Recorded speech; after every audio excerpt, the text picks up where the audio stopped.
They don't want you to hear this. The entire boutique pedal industry, it runs on mystique.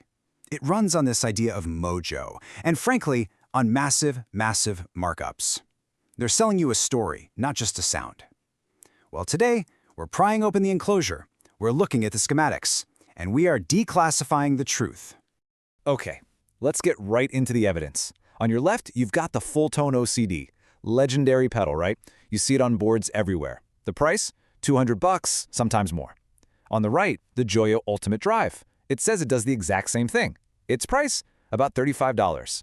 Now, the industry will tell you that price gap is about quality, superior parts, hand-wired magic. The truth? It's a whole lot simpler and a whole lot cheaper. And this leads us to the one question they hope you never ask. What are you actually getting for that extra $170? Is it some genuinely superior circuit that's worth the money? Or are you just paying for the fancy paint job and the logo on the front? Let's find out. To get to the real facts, you've got to go inside the box. The truth isn't in some marketing brochure. It's right there, etched in copper, soldered onto the circuit board. It's time to declassify the PCB.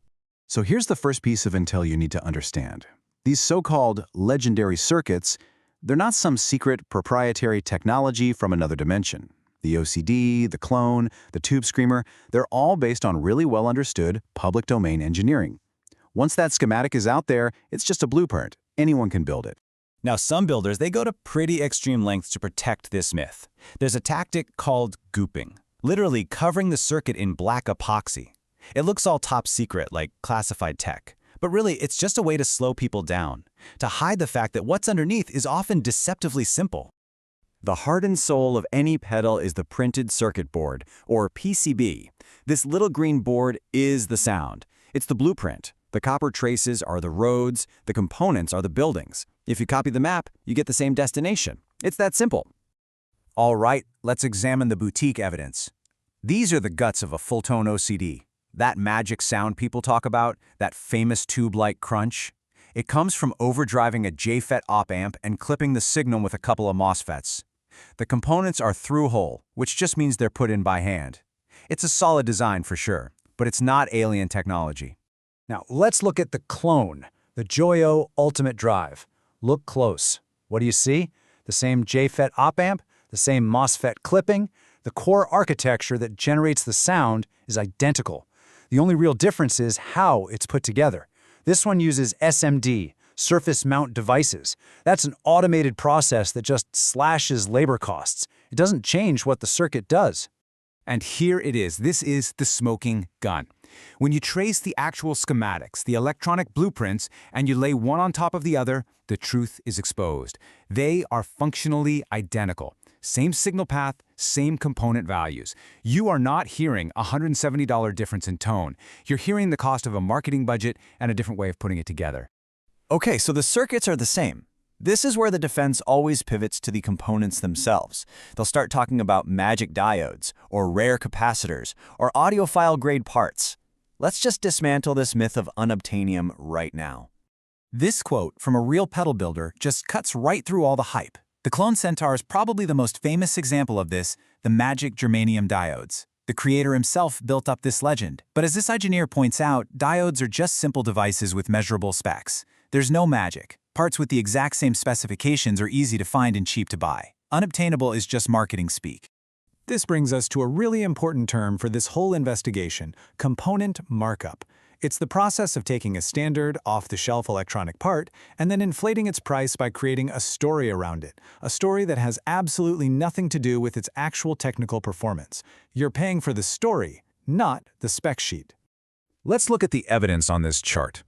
Boutique builders will rave about expensive carbon comp resistors for their vintage warmth. You know what that warmth is in technical terms?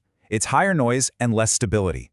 It's just electrical inaccuracy. Meanwhile, modern metal film resistors give you low noise and high accuracy, and they cost pennies. It is a textbook case of marketing hype winning out over actual engineering fact.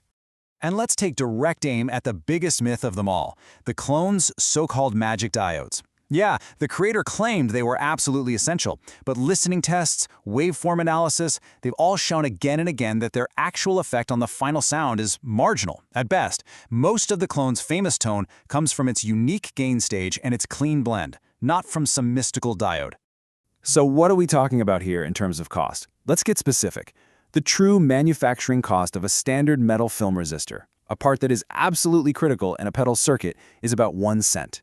Does putting a 1-cent part inside a fancy box with a cool logo suddenly make it worth $1? No way! But what about quality? Boutique parts are higher grade. That's the argument, right? Well, in electronics, higher grade usually just means a narrower tolerance. So a cheap part might be plus or minus 20% of its value, while an expensive one is plus or minus 1%. You don't need to spend hundreds of dollars for that. You can solve it by buying a bunch of cheap parts and just testing them with a basic multimeter. So, we've declassified the circuits. We've debunked the magic components. What's left? We give you the actionable intel. Here it is, the declassified blueprint. Your shopping list for getting those legendary tones without the legendary price tag. Here it is, the declassified shopping list. You want the sound of a Klon Centaur? The Kaleen Pegasus is a high-accuracy clone.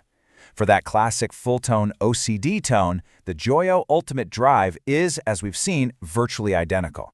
And you can see it right down the list. From the Tube Screamer to the Timmy, there's a direct, affordable clone for pretty much every legendary circuit out there. These companies are just building the public blueprint and leaving out the boutique markup. And here it is. This is the single piece of intel to take away from this whole file. Don't pay for the fancy paint job. Don't pay for the goop or the logo. Pay for the circuit. And now you know you don't have to pay very much for it. We've declassified some pretty big files today, but that cabinet is deep. So the question is, what's next?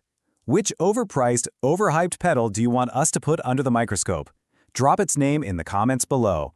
We're always ready to pull the next file.